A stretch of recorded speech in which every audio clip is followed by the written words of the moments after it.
dekada 60. Huling araw ng klase sa kolehiyo.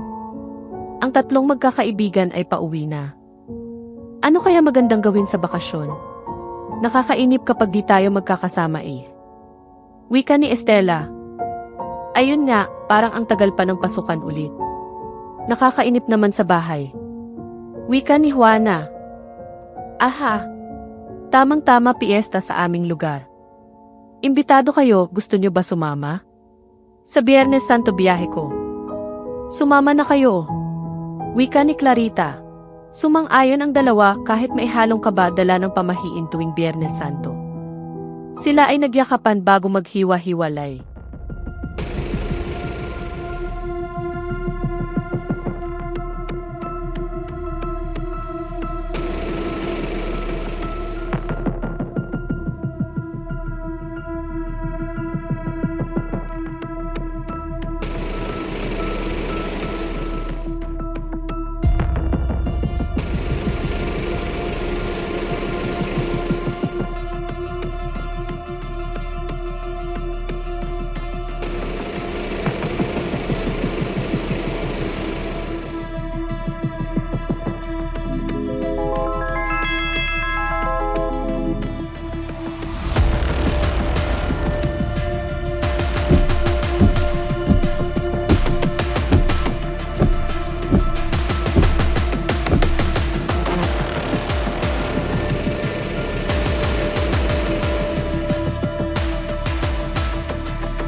Nakarating na ang mga bisita. Matagal na namin kayong inaantay. Salamat at nakarating kayo. Alam namin mga pagod at gutom na kayo. Marami kaming inihain sa inyo. Wika ni Teniente Gimo. Ang pagkasabik ng dalawang kolehiyala ay napalitan ng takot at pangamba dahil sa kakaibang kilos ng mga kapitbahay nila Clarita. Maaasahan ka talaga, Clarita. Hindi mo kami binibigo sa araw ng piyesta. Makakatikim na rin ang tao sa wakas. Halika na sa loob at asikasuhin na ang mga alay. Pumasok sina Juana at Estela sa loob ng bahay. Nagulat sila sa mga muebles at mga estatwa sa altar. Napatakbo sila sa direksyon ng hapagkainan. Nagtaka ang dalawang bisita kung papaano nakarating ang mag-ama sa hapagkainan, samantalang iniwan nila ito sa labas ng bahay. Halina mga bisita, alam kong gutom na kayo. Kanina pa nakabasta ang pagkain. Wika ni Teniente Gimo. Ang mga bisita ay napatingin sa nakahain, ngunit hindi nila malaman kung anong klaseng putahe ang mga ito. Tanging si Gimo at Clarita lamang ang kumain. Nagpanggap na busog ang dalawang bisita sa dahilang di nila gusto ang itsura at amoy nito. Tutal mga busog naman pala kayo, baka gusto nyo na lang magtsaa. Maganda ito sa tiyan, wika ni Clarita. Napansin ni Juana na ang isang tasa ay naiiba sa dalawa.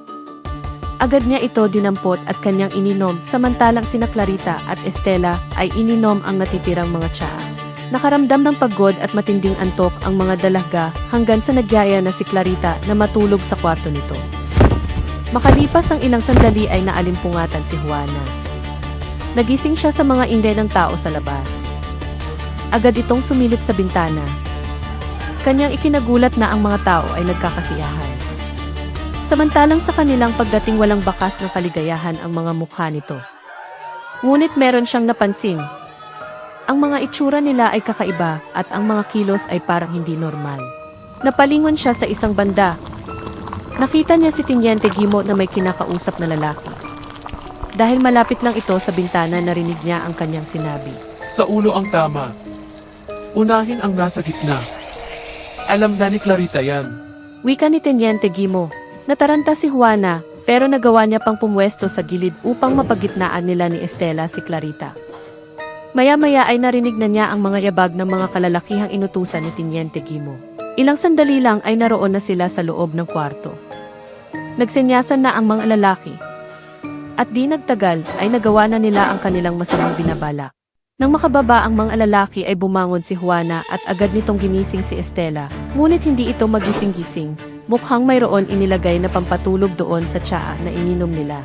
Nakakita si Juana ng pagkakataong tumakas sa isang madilim na lugar na bukas ang pinto. Ito ay papunta sa balkonahe sa likod ng bahay. Kumaripas ito ng takbo at di na lumingon pa. Samantala, ang katawang nakabalot sa kumot na dala ng mga kalalakihan ay inalay na kay Tiniente Gimo.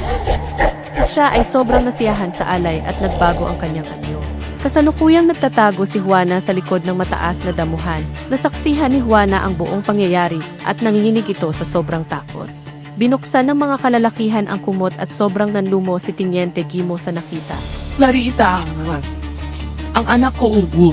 Galit na galit si Tiniente Gimo at kaagad pinabalikan ang mga natutulog sa kwarto. Ngunit isa na lang ang nakuha nilang katawan. Agad ipinagutos ni Tiniente Gimo na hanapin si Juana. Hanapin niyo ang babaeng yun at huwag kayong babalik dito na hindi niyo siya dinadala sa akin patay man o buhay. Mananagot siya dahil sa nangyari dadamhin niya ang galit ko. Kumaripas ng takbo si Juana, hindi niya malaman kung saan pupunta. Hindi niya kabisado ang lugar at magdidilim na din. Kapag inabutan siya ng mga tauhan ni Tiniente Gimo, ay sigurado siyang katapusan na niya ito. Napagod na si Juana kakatakbo hanggang sa nagpahinga ito sa likod ng malaking puno. Alam niyang papalapit na ang mga tauhan ni Tiniente Gimo. Naisipan nitong akyatin ang puno at doon na lang magtago. Hindi niya kakayanin pang tumakbo at tiyak maabutan lang siya. Narating na ng mga tauhan ni Tiniente Gimo ang lugar kung saan nagtatago si Juana, ngunit hindi nila ito matagpuan. Nagpaikot-ikot sila saglit nang sila ay mapagod, umalis din. Sa di kalayuan, sa ilalim ng makapal na anino ng isang punong akasya, si Juana ay tahimik na nagmamasid, hindi gumagalaw. Halos hindi humihinga, tagumpay siyang nakatakas sa mga matang mapanlinlang. Ang sinag ng araw ay unti-unting sumisilip sa pagitan ng makakapal na dahon. Puno ng hamog ang paligid, malamig at tahimik. Sa ilalim ng malaking punong akasya, dahan-dahang gumalaw si Juana. Buong gabi siyang nanatiling nakatago, ngunit ngayon ay kailangan na niyang makalayo. Pagkatapos ng ilang minutong pagtakbo, sa wakas ay natanaw ni Juana ang bahay ni Tiniente Gimo mula sa dulo ng kagubatan. Tila ba bumalik ang lahat sa normal, walang bakas ng takot, wala ang mga aswang, at maging ang bakas ng kaguluhan ay nawala na. Ang bahay ay tahimik. Nakatayo ito sa ilalim ng araw, maliwanag at tila payapa.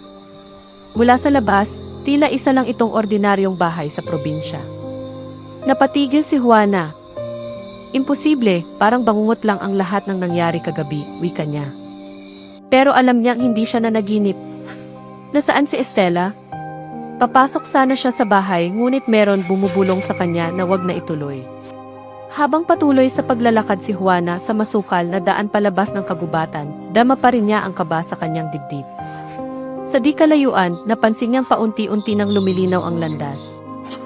Mailiwanag na at tila ito'y pamilyar. Ang parehong kalsada kung saan sila bumaba ng bus kagabi. Isang bus ang lumitaw sa kanyang likuran. Umiinit ang preno habang humihinto ito sa tapat niya. Ang makina'y tila humuhuni ng mabagal, parang wala sa oras o panahon ang kilos nito. Naginhawaan si Juana nang makita ang bus, agad sumakay ito. Umusad na ang bus at unti-unting lumiliit sa kanyang paningin ang bahay ni Tiniente Gimo. Tumitig si Juana sa lumang bahay na ngayon tila tahimik, waring walang nangyari. Wala ni isang bakas ng karahasan, ni ng kakaibang nilalang. Para bang isa lang itong ordinaryong bahay sa isang liblib na baryo. Habang papalayo ang bus, isang pahimakas at isang pasasalamat na siya'y nakaligtas. Paalam. Bulong ni Juana sa sarili habang ang kanyang mga mata ay hindi maalis sa bintana. Sana iligtas pa si Estela. Ang bus ay tuluyan ng nilamon ng hamog ng umaga, kasabay ng pag-asa ni Juana na ang lahat ng nangyari ay hindi na muling maulit.